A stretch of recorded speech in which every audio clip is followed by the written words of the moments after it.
Hello everyone, my name is Marissa Stuffel and I read the article Understanding the Jungian Shadow. So Carl Jung identifies three different things that are in our psyche as well as three different things that are just in all humans, and that is light, surface, and shadow. And I'm going to go over them next.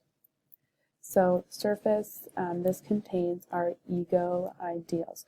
So this is where our standards of conduct are, and the personality traits are that we have or we aspire to have. These end up being shaped by the development of our ego, as well as it's shaped by interactions and experiences we have with people, like our parents, society, church groups, whatnot. So this is just kind of what we hold to be true to ourselves and what's important to us. So the light, so this is what we in our psyche attend to, or we want to attend to, and that is because these are positive traits. So there is a quote in the article that said a few times that light serves to nurture or to provide for others, or others, ourselves, or the environment. And then it's also referred to as wholesome seeds, with traits that are listed here, like such as humility, self-respect, patience, understanding, concentration. So all traits that are positive, that we want people to see in us, that we want to portray to the world. So this is where the majority of our attention is in our psyche. And then the opposite of that is the shadow. And these are traits that go against the things that we stand for. So those things important to us, those traits we want to be, these are the opposite. And again, kind of like that quote that light had, shadow seeks to take or destroy the self, others, or the environment. And these are, again, referred to as unwholesome seeds, such as anger, greed, hatred, selfishness, ignorance. So all these traits we have in ourselves, and everyone has them, but we don't want to attend to them, and that's why they stay in the shadow.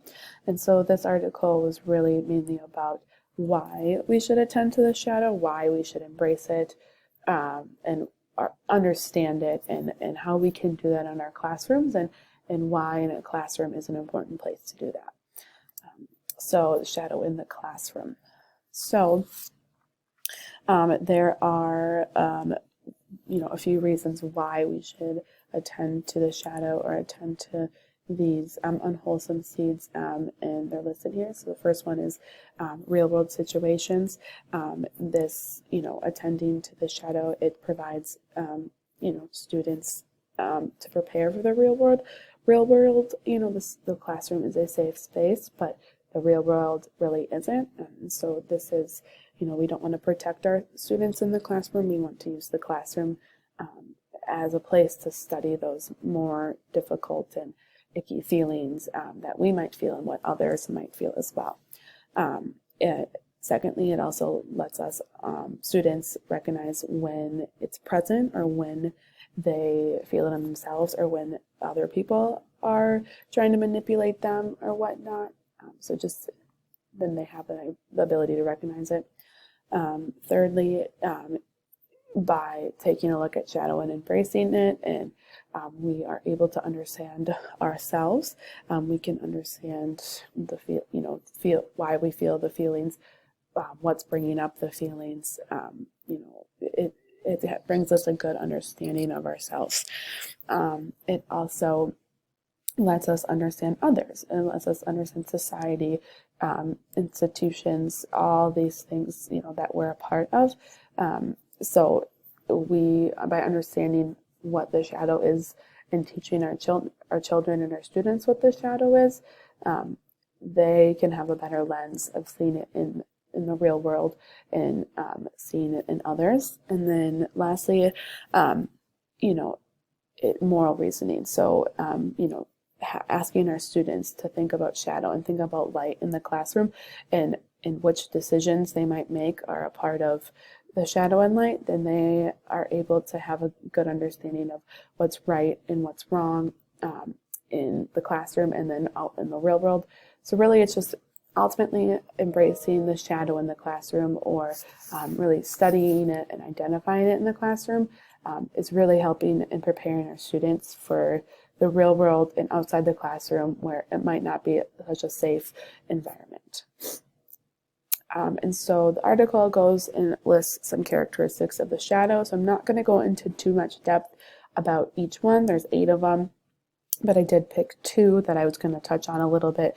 And also the assignment description asks how, what organizations, institutions, people, what we might see in these. So I'll just read through. So shadow seeks to dominate or control. Shadow prevents the realization of one's full potential. Shadow seeks fragmentation and separation versus wholeness. And shadow is narcissistic. So I'm going to touch on number 2, shadow prevents the realization of one's full potential. So the article really talks about how schools are forcing teachers to follow a curriculum. We have to meet these standards. It's really it's making it difficult for teachers to really see their full potential, because they can't bring their interests, they can't bring their passions into the classroom. And it's a lot harder to do that when we have to follow these standards and follow the curriculum. And it really talks about a top-down approach, and how, it goes from, the government's telling states are telling cities are telling schools are telling their teachers are telling kids. So it really affects kind of everything when there's just when it's super rigid and we can't see our full potential. And then it's the same with students as well. They don't always have the option in a classroom to identify their full potential, because they can't as easily look and examine their interests or research their interests. They are stuck to what the teacher is giving them, because the teacher is stuck for what the school is giving them. And so this school and curriculums and standards are really make it hard for people to reach the full potential. And then these are the next 4 characteristics. Shadow takes and destroys. Shadow involves as well hiding and covertness. Shadow engenders confusion, and shadow refuses to acknowledge itself. So I'm going to touch on how shadow takes and destroys, and this is very similar to kind of my last point, but it talks about how it's same with school, how students, we see our students go into kindergarten and are so excited to learn and have so much curiosity, but they are forced to learn in ways that aren't natural to them. They aren't able to go outside. They have to sit in rows and be told to be quiet and listen to lectures. Like, learning is happening to them rather than they're not learning. And we kind of see it where it turns into they're excited, and children are natural learners and are very curious. We see that change to they don't want to go to school because it's because of what it is. And when we are starting to take away those things that really that students can use to express themselves or really understand themselves, like art, music, recess, PSYCHE. We're taking away these things that that students love and whatnot, and it's kind of taking and destroying their idea of school and whatnot. So what can teachers do? So there's a few recommendations for teachers in the article, but I was going to touch on too. And this is just kind of a given, but including moral dilemmas whenever possible. That's just, again, it's important that students can face real world problems or moral problems when they are in the classroom, where they're in a safe space. This can be just by, putting them in a group, and they have to work with other members of the group and kind of navigate that or whatnot. It's so important that they are able to work through real life situations in a safe space.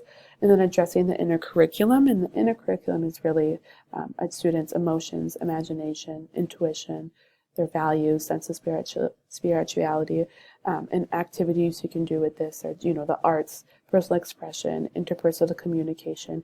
These really allow students to dig deep and identify kind kind of their inside and what's important to them outside of, the structured curriculum that, is in schools.